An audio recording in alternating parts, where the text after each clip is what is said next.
baik sama kita. Tak pernah dijanjikan orang tua itu sama kita. Bila Israel, kalau dijanjikan orang tua cabut nyawa kalau malaikat sampai. Itu menunjukkan apa? Kasih sayang. Bapak Ibu hadirin jamaah yang Allah muliakan. Yang kedua, manusia yang tidak dipandang oleh Allah di akhirat siapa mereka? Wadayus. Apa dayus itu? Seorang suami yang tidak bertanggung jawab dia kepada keluarganya, baik kepada istri dan anak-anaknya. Kata Nabi, suami yang dayus jangankan masuk surga, mencium surga pun tidak akan dapat. Berarti seorang suami itu bertanggung jawab dia kepada istri dan anak-anaknya, dunia dan akhirat. Itulah hebatnya laki-laki. Lalu kalau bertanggung jawab dia kepada anak dan istrinya sampai akhirat, mana lebih besar tanggung jawab istri kepada suami atau tanggung jawab suami kepada istri?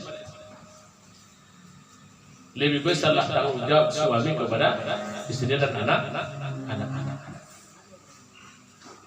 Oleh sebab itu Bapak Ibu, dalam rumah tangga ini kalau ada permasalahan kecil itu biasa.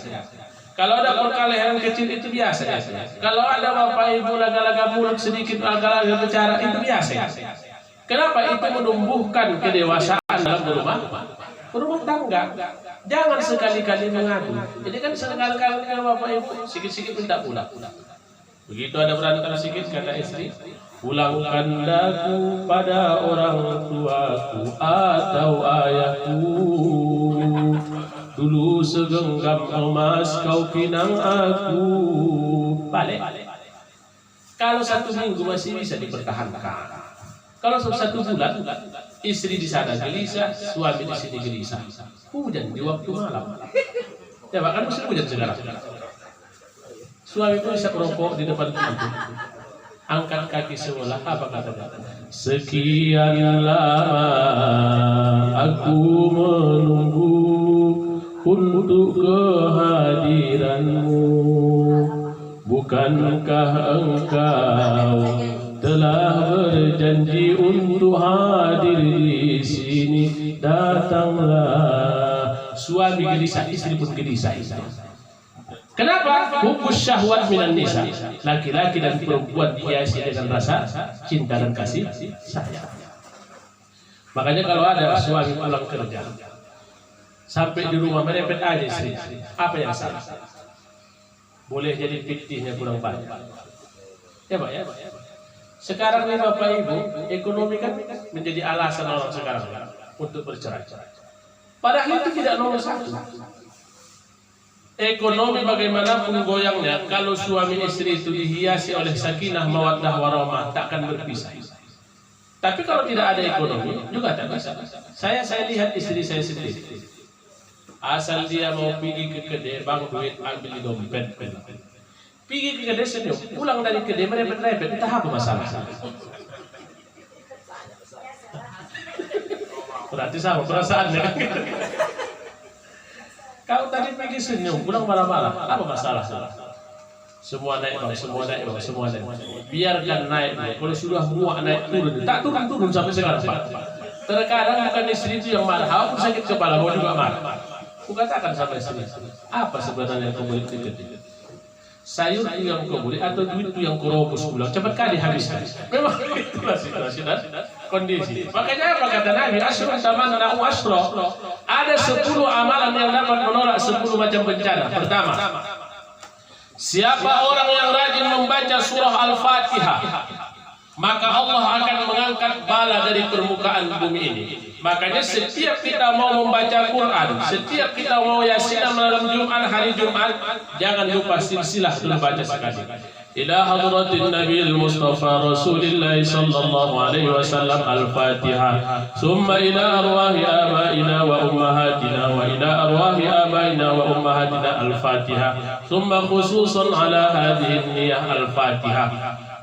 Artinya apa? Ketika ini dibacakan, sampailah pahalanya kepada yang lain. Ustaz, ada yang mengatakan tak sampai, mati dulu. Kami bacakan Fatihah, kalau tak sampai bangkit lagi.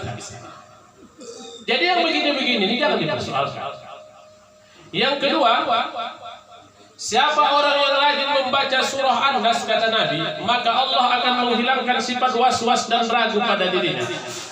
Makanya setiap mau sholat wajib, setiap mau mengerjakan sholat sunat, sebelum jatuh niat sholat, baca dulu surah An-Nas sekali. Kenapa? Ketika kita membaca surah An-Nas, dapat menghilangkan sifat was-was dan ragu pada diri kita. Saya yakin dan percaya kita yang hadir pada hari ini, pernah kita sholat dalam keadaan ragu. Begitu kita sholat zuhur, sudah kita kerjakan zuhur di 4 rakaat, tapi hati kita berkata lain. Ini 3 atau 4 atau 3. Selalu seperti itu. Selagi kalimat itu tidak dilafazkan dengan lisan, hanya di dalam hati, sah sholatnya. Tapi kalau dia ucapkan, mati di dalam berapa sampai itu. Kalau diucapkan, batal. Lalu bagaimana mengantisipasinya?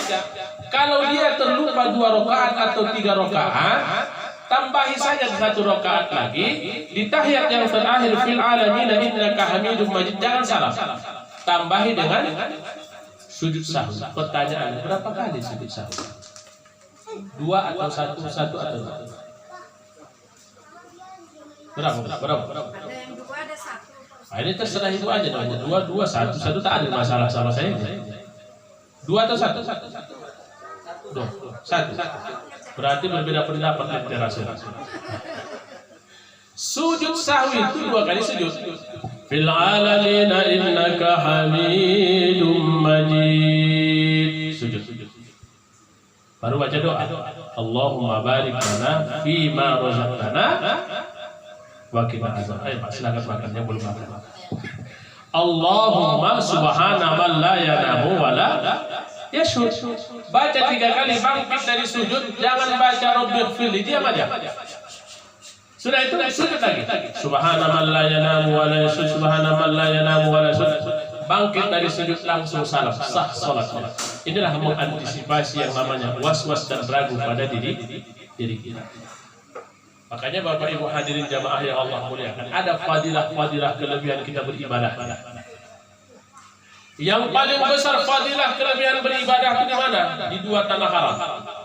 Masjidil Haram, Masjid Nabawi.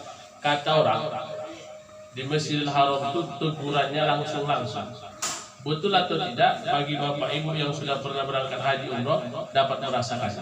Saya semalam baru pulang umroh.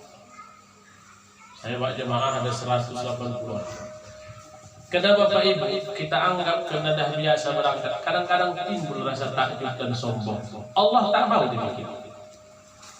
Begitu saya sholat di Masjid Nabawi, masuklah kami ke Raudhah. Raudhah itu kan luar biasa padat orang. Jangankan untuk ruku, berdiri saja pun kita sudah payah untuk bergeser. Tapi dapatlah Bapak Ibu waktu itu kemarin untuk sholat 2 rakaat. Begitu saya sujud, datang orang Afrika itu badannya tegak, hitamnya luar biasa. Dilunjurkannya lah, luruskannya lah kakinya pas di kepala. Lagi sujud. Dalam hati kurang ajar kawan itu pikir. Tapi Allah itu tak mau demikian. Begitu saya katakan demikian, keluarlah Bapak, hilang sendal saya. Ini kalau keluar panasnya luar biasa, di luar 45 derajat semalam Pak. Lalu kemana lah aku cari sendal pun? Cari-cari tak dapat. Apalah salahku sama Allah. Salat taubatlah dulu saya. Begitu saya lakukan salat taubat, jumpalah sendalku di sampingku Pak. Bayangkan. Seolah-olah Allah itu mengatakan kepada saya, hei Marpaung, kau dengan orang Afrika itu sama deh. Bedanya dia hitam legam, kau hitam manis. Kan begitu Pak. Tapi di hadapan Allah, sama dia. Berarti ada kalanya Allah tunjukkan tegurannya langsung di tempat itu. Itulah 2 tanah haram. Makanya saya doakan Bapak Ibu panjang umur, murah rezeki, insyaallah haji dan umrah semua nanti. Amin. Kenapa pun ceritanya Bapak Ibu dalam hidup ini minimal dalam seumur hidup ada sekali kita melangkahkan ke sana. Apa kelebihannya? Setiap 1 langkah kaki yang kita langkahkan ke masjid Allah, rumah Allah, 1 langkah Allah berikan 1 pahala, 1 langkah Allah hapuskan 1 dosa. Kita ini kalau ditanya, banyakkah dosa kita di hadapan Allah? Luar biasa. Itu kepada Allah. Banyakkah dosa kita sesama manusia? Banyak Pak. Kalau dikaji-kaji lah Bapak Ibu, kalau ditunjukkan Allah lah kaset kita masing-masing, malu kita melihatnya. Tapi itulah Allah Maha Rahman, Maha Rahim. Mana lebih besar dosa kita kepada Allah atau ampunan Allah kepada kita?